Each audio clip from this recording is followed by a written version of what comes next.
Hey everybody, in this video I'm gonna be showing you guys how to use director mode in Snapchat.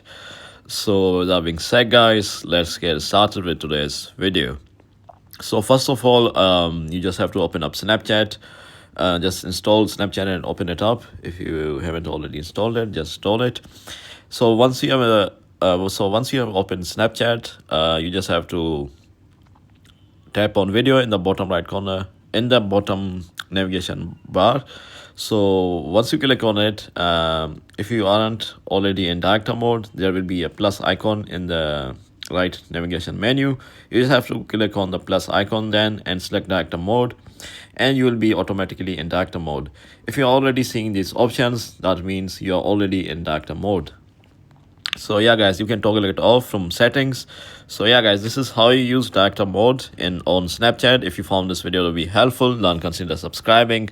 With that being said guys, I'll see you in the next video very soon. Peace.